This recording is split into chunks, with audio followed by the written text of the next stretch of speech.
Wagonodao. Natumai mko poa. You are good from whatever corner of the world that you're watching Celeb Corner KE from. And as you have seen on the title, we want to look at President William Ruto's family, and mostly in comparison to his firstborn, his daughter, that is Cherlene Ruto, and his firstborn son, Nick Ruto. You know, in the year 2022, when the campaign were going on, the man that was on front line campaigning for his father, the kid that was on front line to campaign for President William Ruto among his family was his son, Nick Ruto. But before that, Nick Ruto, back in the year 2016, he made it clear to the people of Kenya that he was going to vie for a political seat in the country. He was going to seek a member of parliament seat in Eldorwt. That was back in 2016. Then his father was a deputy president on his first term. And that was during time ambayo election, the campaign was going on when Ruto and Uhuru Kenyatta were together and they were both campaigning for their second term. So Bwana Nick Ruto made it clear to the people that he was vying the Eldorwt seat. But in the year 2022, when we expected Nick Ruto to go ahead and vie because then he had completed his studies and he had been admitted to the bar as an advocate in the Law Society of Kenya, he did not go ahead to vie. Alimkampenia baba yake, and after his father won the election, Nick Ruto disappeared. You know, Nick Ruto disappeared from the public limelight. The person that was left to continue the family politics or to continue the lineage of the Ruto's family as a politician was none other than Ruto's daughter, the firstborn daughter between Ruto and Mama Rachel Ruto, that is Cherlene Ruto. Nick aliweza kuondoka kwa scene. But the question is, why did Nick Ruto leave the political scene and decide to remain behind the curtain? In the year 2022, Nick, after being admitted to the bar, aliweza kupewa kazi as an advocate under the Hamilton, the Matthews and Hamilton law firm, which is one of the biggest, it is the biggest law firm in Kenya, where then President William Ruto's friend, Adil Kawanja, and also Ruto's personal lawyer, was a managing partner. So through Ruto's connection, Nick akapata kazi huko. Nick was given advice by his father. He told him, wewe kama Nick, you are not, you will not run for a political seat in 2022. Because when you run for a political seat in 2022, and I as your father is running for president, if we win, both of us, tutawekwa under public scrutiny. My family will be dragged in a lot of mud. And kwanza, in regards to the plans that Ruto had, ya kwamba akikuwa president, there are some of the deals ambazo his companies were supposed to be involved in. And if Ruto was a member of, if Nick was a member of parliament right now, you know, tungekuwa tumemwanika sana. The media would be digging in his life, mostly his companies. And that is why right now, yeye analinkiwa direct to Adani, but he cannot respond to that. He can't say anything because he himself is not a public figure. He is just a son of the president.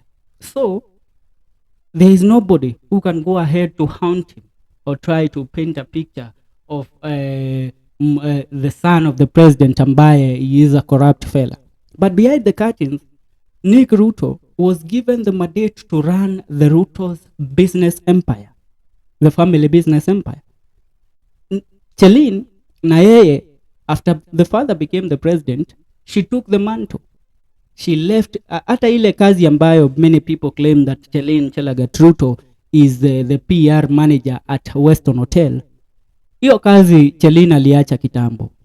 She opened a company ambayo is a company advocating for bees ambayo inaitwa Schmarks. But the company, Cherlene uses it as a tool to grow a political portfolio. So many might expect that Nick Ruto will be the one that will take the mantle to try and run the family politics, but Nick Ruto won't. The woman that will remain to do that is the kid of Ruto who will remain to do that, ni Cherlene. The daughter Cherlene Ruto. And that is why many a times when people attack the president, she is on the front line to defend him. She is the one that is always taking stray bullets for the president most of the time. And your man, Ruto, when he was asked about Cherlene and her politics, and even when she went ahead to confess that there is an office of the first daughter, Ruto alisema huu mtoto ni vitu za kitoto wanafanya, which is something that, you know, Kenyans kwa sababu waliweka rais yao wao hapo, they believed him na wakaachana na Cherlene. But Cherlene is being prepared to at one time come and take up the mantle to be the custodian of Ruto's political legacy. Nick, you know how Muhoho Kenyatta is. Muhoho Kenyatta, the last born son to Ngina Kenyatta and Mzee Jomo Kenyatta. He is the person who is behind the success of the family. So that was the role that was given to Nick Ruto. Wewe utaran the businesses.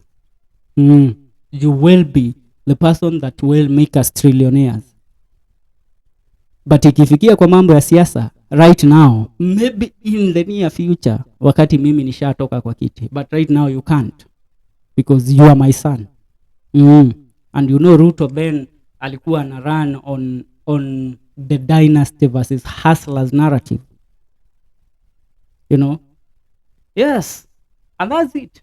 Kwa wale ambao walikuwa wakiuliza when will Nick Ruto go ahead to run for a political office, he was preparing and he was ready to do that. And let me remind you, if Nick would have ran, he would have won, because in the year 2022 nobody was listening to anything else apart from Ruto's hustler narrative thing.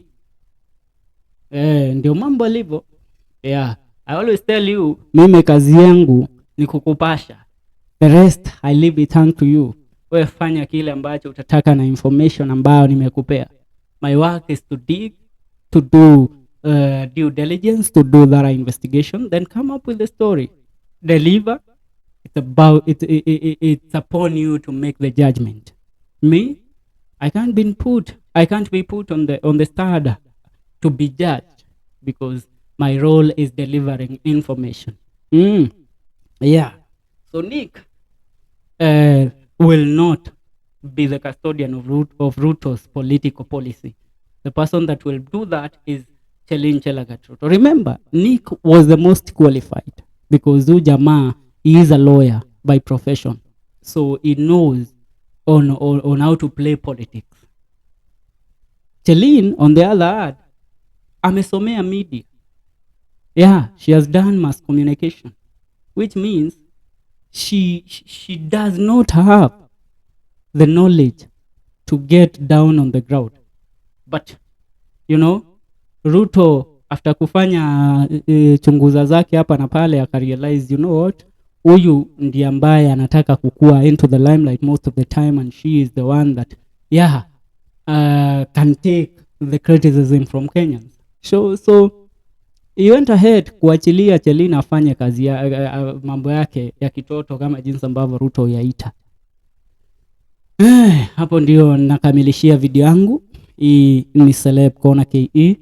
Make sure you subscribe to our YouTube channel Celeb Corner KE. Here we keep you updated with everything that is happening in our country. And not only in our country, even outside the borders of our country. Please subscribe. See you in our next video.